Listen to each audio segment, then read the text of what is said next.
আমাদের এই অন্তর্বর্তীকালীন সরকারের ব্যর্থতা, আমরা এখনো পর্যন্ত আহতদের আমরা সুচিকিৎসা নিশ্চিত করতে পারি নাই।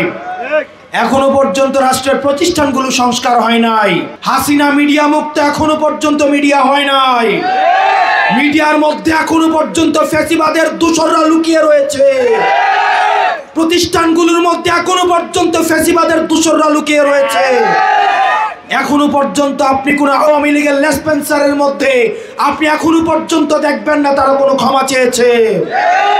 যতক্ষণ পর্যন্ত আওয়ামী লীগের কেউ ক্ষমা না চাইবে ততক্ষণ পর্যন্ত রিকনসিলিয়েশনের কোনো প্রশ্ন আসে না।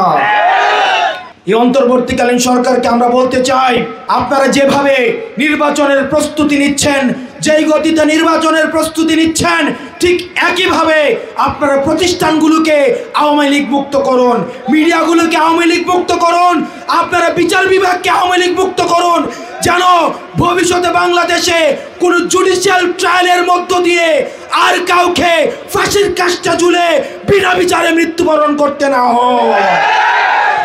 আমি আপনাদের সন্তান। আপনাদের মধ্যে কেউ হয়তো বিএনপি করতে পারেন, কেউ হয়তো অন্য কোনো রাজনৈতিক দল করতে পারেন। যারা বিএনপি করে আমি হয়তো তাদের ভাতিজা, আমি কারো ভাই, আমি কারো নাতি। আবার কেউ যদি এনসিপি করে আমি তাদের ভাতিজা, আমি তাদের ভাই, আমি সবার এখানের সন্তান। আমি প্রত্যাশা করব আমার এই মাটিতে দল মত এবং পথের ঊর্ধ্বে উঠে আমি আপনাদের সন্তান হিসাবে আপনারা আমাকে সমর্থন দিবেন। দেবিদ্বারের এনসিপির সভাপতি হিসাবে, প্রধান তত্ত্বাবধায়ক হিসেবে আমি আমার শিক্ষককে নির্বাচিত করেছি।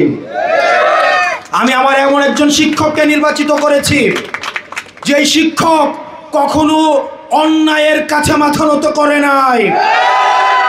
আমি আমার শিক্ষককে নির্বাচিত করেছি যাতে করে আমি একটা অন্যায় করতে যদি যাই তখন আমার এই শিক্ষক আমাকে শাসন করতে পারে। আমরা আপনাদের কাছে প্রতিজ্ঞা করতে চাই, আমাদের দেশের রাজনীতিবিদরা যেটা চিন্তা করে সেটা মুখে বলে না, যেটা মুখে বলে সেটা করে না, সেটার নাম দিয়েছে তারা রাজনীতি। তারা রাজনীতি দিয়ে তারা প্রতারণাকে তারা কৌশল হিসেবে চালিয়ে দেয়। কিন্তু আমরা এনসিপি নিশ্চিত করতে চাই, আমরা যেটা চিন্তা করব সেটাই বলবো, আর যেটাই বলবো সেটাই আমরা বাস্তবায়ন করব।